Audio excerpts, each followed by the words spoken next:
this tutorial, I'm going to be showing you some hand stitching techniques. I'm going to show you how to thread a needle, anchor on, sew a button on, anchor off, and then I'm going to show you running stitch and blanket stitch. For this task, you'll need 2 pieces of felt, they can be any size, some dressmaking pins, a pair of scissors, some embroidery thread, some buttons, ribbon or other embellishments, and then wadding to stuff. You can buy wadding, or alternatively you could use scrap material. You'll need to start with 2 pieces of felt the same size, so it might be that you need to cut one down to fit the other. But they don't have to be large pieces of felt for this particular task. You're also going to need some paper, and the first thing you want to do is draw around your felt pieces. This is going to be what we use as a template. So once you've drawn around it, you cut your template out, and then you can create a shape of your choice. I'm going to start with a heart.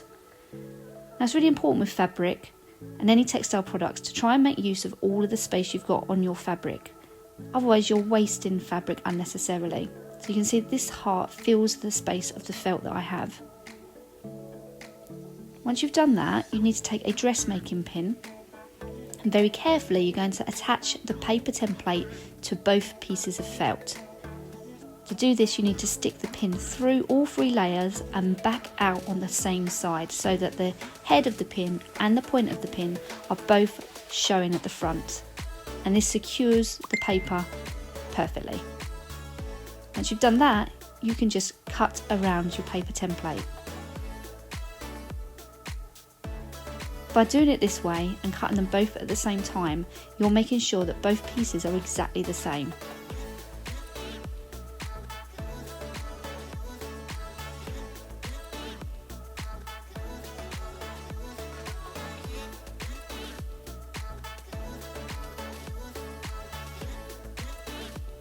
Now you might have a needle threader for your embroidery thread. If you do, this is how you use it. So you're going to take a piece of your embroidery thread. You need to make sure that the needle you're working with has a sharp point. You can get blunted needles, but they aren't great for going through fabrics such as felt, so you do need it to have a fairly sharp point. You might need to trim your embroidery thread in case it's frayed at the end. It's going to make it a lot easier to thread. Now you take your needle threader and you push it through the eye of your needle like this. You then pop the embroidery thread through the hole of the needle threader and then pull it back out through the eye of the needle, and it will take the embroidery thread with it.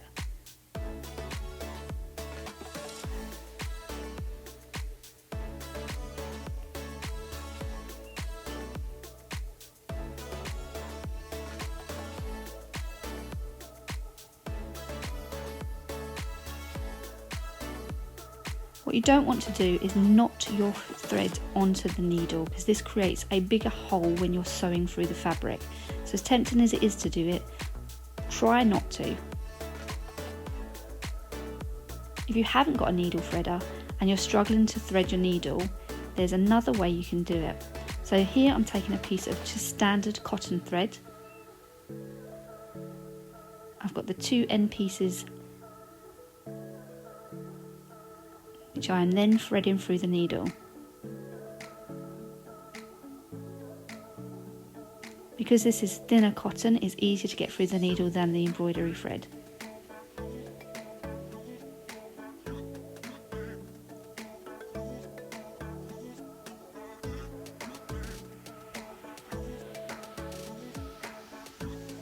So you should have a loop the other end. You want to keep that loop the other side.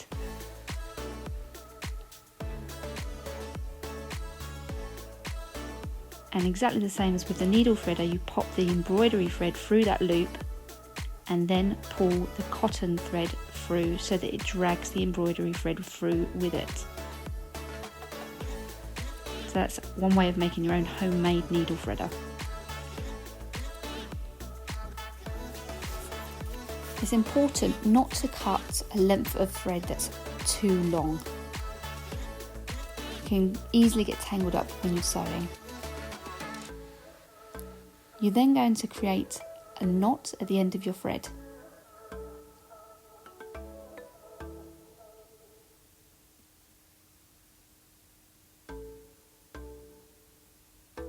I'll show you that again. I'm wrapping it around my forefinger twice, rolling it off the end of my finger, and then drawing it down to create a nice big knot.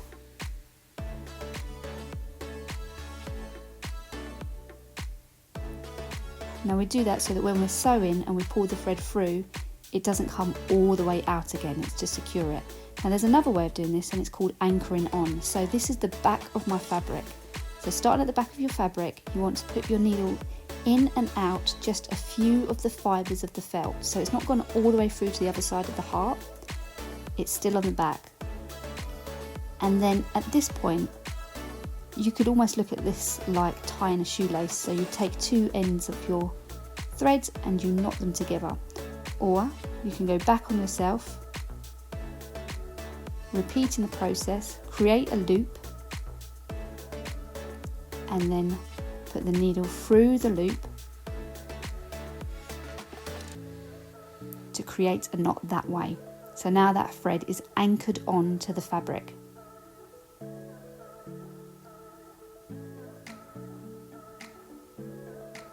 So we're going to start by sewing a button on. This is a really important skill to have for life generally. So once you've anchored on, you're working from the back of your fabric, going through the fabric to the front, and then through one of the holes on the button. So we've got a button here that's got 4 holes.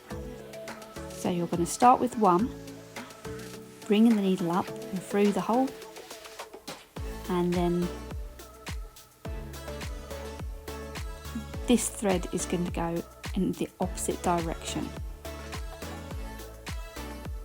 So I've come up through that first hole of the button, and it's going to go back down the opposite hole of the button.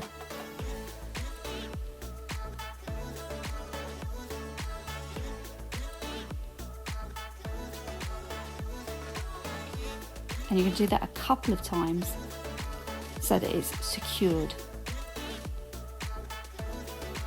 And then I'm going to go to the left hand hole, over to the right, and repeat that process.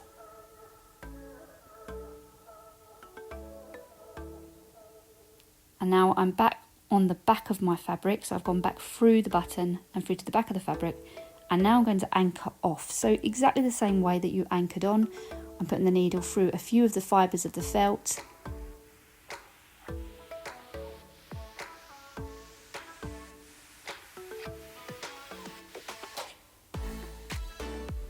and then through the loop to create a knot and tie it off.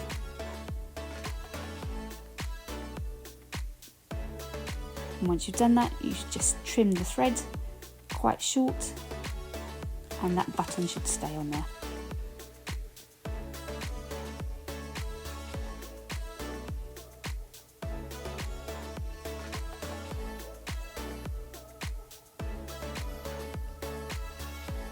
I'm now going to show you a running stitch, so I'm going to be using this in a decorative way. So starting on the back of the material again, I'm going to anchor onto the felt.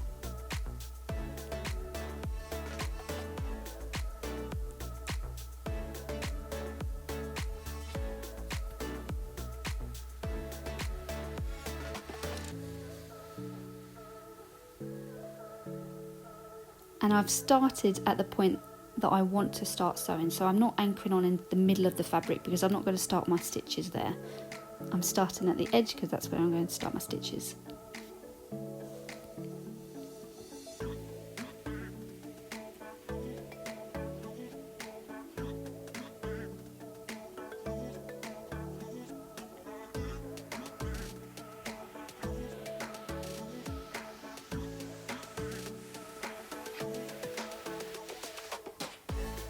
You can trim off the excess thread so it doesn't get in your way, and so it tidies it up a little bit as you're going as well.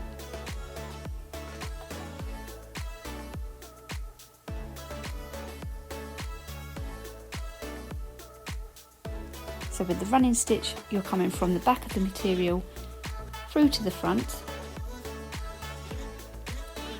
and you're going to stitch one small stitch in the direction that you want to go on your design.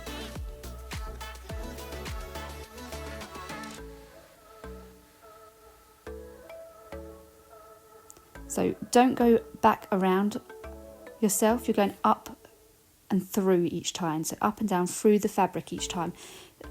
A common mistake is to go through the back to the back of the fabric and then round to the front, and then you'll have a stitch going around the edge of your fabric. That's not what you want. But if that does happen, it's very easy to just undo that stitch, just pull it back through. You might just have to thread your needle again. So we want nice small stitches. So with a running stitch, you leave a gap in between each stitch, and what we like to see is nicely evenly spaced stitches, all the same size as well. That's something that you kind of have to work on with time and practice.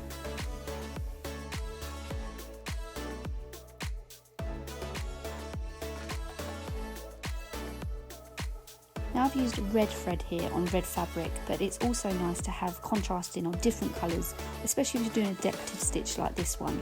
So something like a white would really stand out against the red as well. And once you've completed the running stitch, same as before, you go to the back of your fabric and you anchor off. Now I'm going to demonstrate blanket stitch, which is a way of sewing two pieces of fabric together in a secure way. So this time I'm going to be sewing through both pieces of fabric.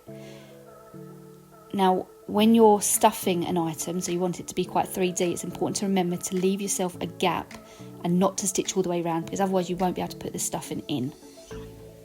So once again, anchoring on the back of one of your pieces, all these knots and extra pieces of thread will be hidden because they'll be inside your product.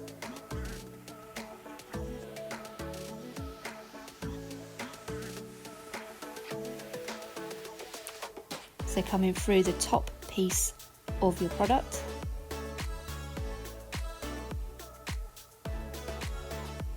and making sure your two pieces line up before you start sewing. You could, if you wanted to, put a couple of dressmaking pins in your fabric to keep it secure and to prevent it from moving about whilst you're stitching it. But for this one, we're going to be going around the fabric. So I've come up through the top piece, and now I'm going from the back through both layers of felt,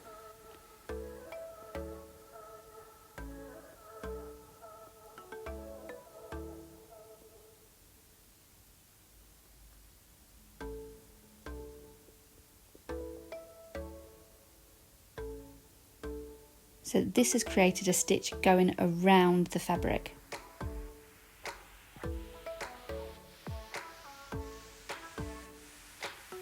You then need to go through the loop before pulling it tight for your first stitch.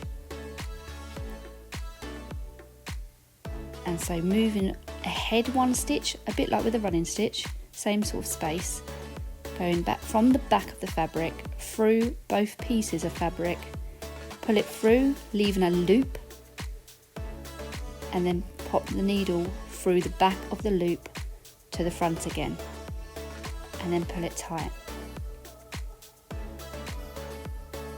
So you can see that the stitches are going around the fabric and across, making it ideal for a stitch to construct pieces of fabric into a product like this. It's really important as well to make sure that you keep those gaps in between the stitches quite small, because if they're too big and then you've put your stuffing into it, then what will happen is a lot of the stuffing will fall out through the gaps. So from the back, through both pieces of fabric, create a loop, and through the loop.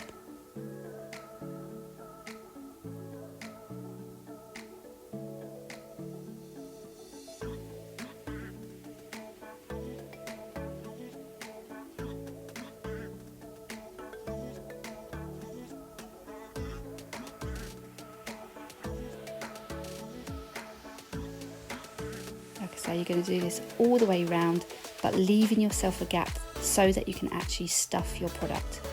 This is the same process you'll be using on your zombie.